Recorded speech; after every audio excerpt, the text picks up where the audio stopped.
Les patates chaudes sont à l'antenne. Pour la biodiversité et le climat, il n'est plus temps de se passer la patate chaude. L'association Agir pour tous et ses adhérents les patates chaudes Informe et forme pour agir plus efficacement. organisent des actions collectives. Détecte et soutiennent les bonnes pratiques et innovations à impact positif. Salut Quentin, sans surprise, tu nous parles de la canicule du mois de mai ?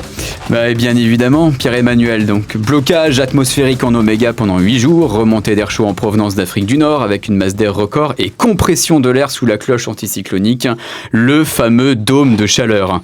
Résultat des courses, la première vigilance orange canicule pour un mois de mai avec la Bretagne aux premières loges. Retour sur les valeurs les plus folles de cet épisode totalement inédit. Je vous emmène dans les terres, sur nos littoraux et sur nos îles d'est en ouest et du nord au sud. La compagnie Tropical Braise vous souhaite un agréable voyage. Et on commence par Rennes. Et oui, tout à fait. Commençons local avec la station de Saint-Jacques qui a enregistré une série record de 6 jours consécutifs au-dessus de 30 degrés et même au-dessus de 31 degrés. C'est également une série de 6 jours consécutifs au-dessus de l'ancien record mensuel qui était à 30,8, un record qui datait de 1953. Avec un nouveau record désormais établi à 33,5 degrés, valeur atteinte 3 fois d'affilée les 27, 28 et 29 mai. Et ce n'est pas tout. La station a également mesuré 2 nuits tropicales consécutives avec respectivement 20,5 puis 20,9 degrés, battant les 19,2 anciennes références. Ce sont donc les 2 premières nuits tropicales mesurées en mai depuis l'ouverture de la station en 1945. Et il a fait tellement chaud en dernière décade que le mois de mai 2026 devient le mois de mai le plus chaud jamais enregistré après les 2 premières décades, on s'en souvient, plutôt fraîches et humides. Et d'ailleurs, le printemps 2026 est aussi officiellement le plus chaud jamais enregistré à la station, tout comme à l'échelle nationale d'ailleurs. Alors, nos littoraux n'ont pas été épargnés, n'est-ce pas ? Oh que non, c'est le moins que l'on puisse dire. Que l'on soit au nord de la côte des Émeraudes à la côte des Légendes ou au sud de la baie d'Audierne au golfe du Morbihan, c'est le même tarif. Direction Dinard où la station de Pleurtuis a mesuré une série inédite de 4 jours consécutifs au-dessus de 30 degrés et 2 nuits tropicales consécutives elles aussi. Précisons tout de suite qu'il n'avait jamais fait plus de 30 degrés à la station, ni plus de 20 degrés en nocturne. Fait encore plus exceptionnel dans la nuit du 25 au 26 mai, la température n'est pas descendue en dessous de 22 degrés, pulvérisant l'ancien record qui était de seulement, entre guillemets, 16 degrés. Quant au nouveau record de température maximale, il est désormais porté à 33 degrés, soit près de 4 degrés au-dessus de l'ancienne référence surréaliste. Impressionnant aussi à Brest, où une série de 4 jours consécutifs au-dessus de 30 degrés a également été observée, mais cette fois-ci sans nuit tropicale, et on n'en était pas loin. Et que dire des 33,9 degrés mesurés à Ploudalmézeau sur la côte des Abers ? Une valeur évidemment aberrante, c'était facile, il fallait la faire. Et l'insularité ne nous a pas protégés. Non, et je vous emmène à Belle-Île, où une série de 6 jours consécutifs au-dessus de 25 degrés, le seuil de chaleur, a été enregistré, avec une première valeur à 30 degrés pour un mois de mai. Côté nocturne, on n'est pas en reste puisqu'on y a mesuré 2 nuits tropicales consécutives avec une valeur hors norme à 23 degrés, digne de la Côte d'Azur en plein été. Partons à Ouessant, où 2 jours de chaleur consécutifs ont également été mesurés avec un nouveau record établi à 27,7 degrés. Cerise sur le gâteau, pour la première fois depuis le début des mesures, l'île a subi une nuit tropicale avec une marque à 20,8 degrés dans la nuit du 25 au 26 mai, qui restera donc dans les annales. Et enfin, quittons la Bretagne pour se diriger vers les îles anglo-normandes où la station de Jersey signe une incroyable série de 5 jours consécutifs au-dessus de 30 degrés, série inédite même en plein été, 2 nuits tropicales consécutives avec un nouveau record de température établi à, tenez-vous bien, 34,2 degrés. Alors, comment peut-on expliquer que toute la Bretagne ait été concernée ? Eh bien, il faut se tourner vers Éole pour le comprendre. Durant cette séquence, les vents étaient orientés à l'est ou au sud-est, des vents continentaux qui drainent la chaleur de l'est vers l'ouest, de Rennes jusqu'à la rade de Brest. Sur nos littoraux nord et sud, ce type de flux empêche toute influence maritime directe. En gros, les brises ne se déclenchent pas. Avec des vents orientés au sud, la côte méridionale n'aurait pas subi de valeur caniculaire contrairement à la côte nord. Le département de l'Ille-et-Vilaine aurait alors été le plus concerné par la canicule. Avec des vents orientés au nord-est, les valeurs caniculaires auraient délaissé la côte nord et se seraient concentrées sur la côte sud. En Bretagne, et en période de forte chaleur, les changements d'orientation des vents sont d'une très grande importance dans l'évolution des températures puisque nous sommes entourés d'eau. A-t-on une idée de la période de retour d'un tel événement au mois de mai ? Et oui, selon le climatologue Christophe Cassou, si le réchauffement ne s'était pas produit, un tel événement aurait eu une période de retour de l'ordre de 1000 ans, quasiment improbable donc. Je suppose que le phénomène se reproduira bien avant. Oh oui, c'est certain.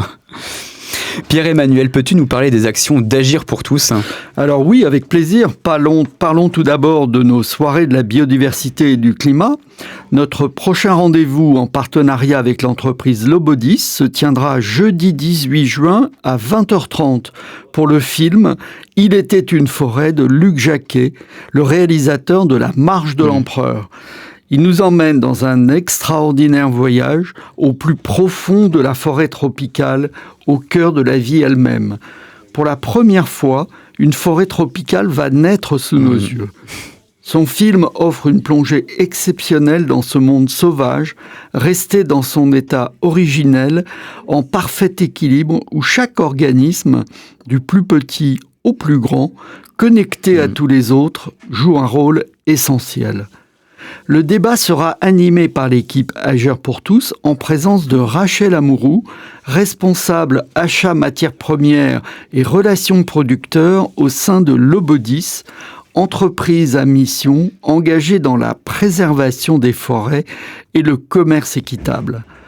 Le pot amical en fin de soirée permettra de déguster les produits Lobodis et notamment la boisson chaude à base de lupin torréfié proche du café. Et as-tu des nouvelles à nous donner sur la forêt comestible pédagogique ? Oui, alors avec le soutien reçu par la Fondation Crédit Agricole, nous poursuivons nos ateliers pédagogiques. Suite à une indisponibilité, celui prévu le 7 juin avec Clarisse va être reprogrammé. Nous avons mené 2 autres actions de nettoyage, débroussaillage du jardin. La seconde a pris la forme d'un rendez-vous pique-nique avec les salariés de Lobodis qui ont participé au chantier. Et quelles sont les nouvelles de mobilité pour tous ? Alors, la campagne de communication sur le site se poursuit avec un effort particulier jusqu'au mois de juin. Afin de prolonger le soutien sur le second semestre, nous sommes à la recherche de nouveaux partenaires. À ce titre, nous remercions particulièrement le garage Peugeot Caillabeuf de Bain-de-Bretagne qui rejoint le groupe des partenaires de mobilité pour tous Vallon-de-Vilaine.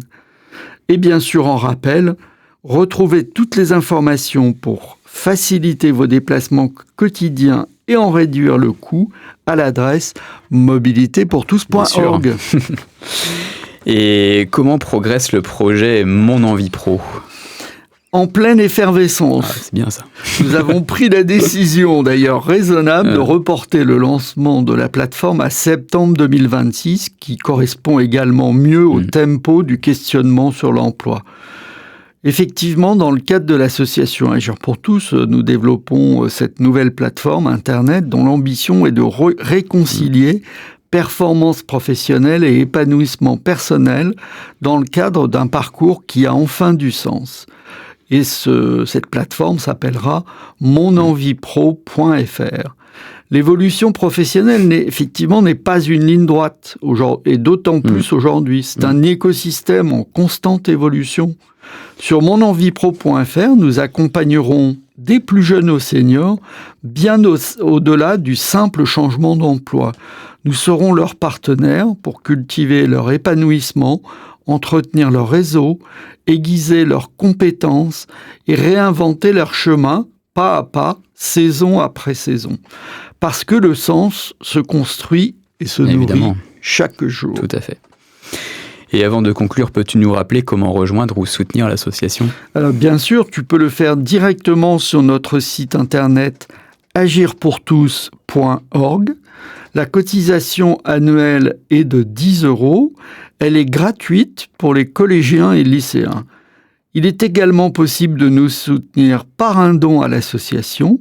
Il sera déductible à 66% du montant de ton impôt sur le revenu.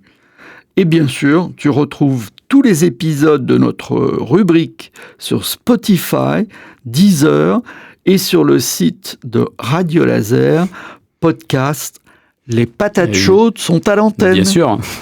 Eh bien, à bientôt Pierre-Emmanuel. Au revoir Quentin. Au revoir.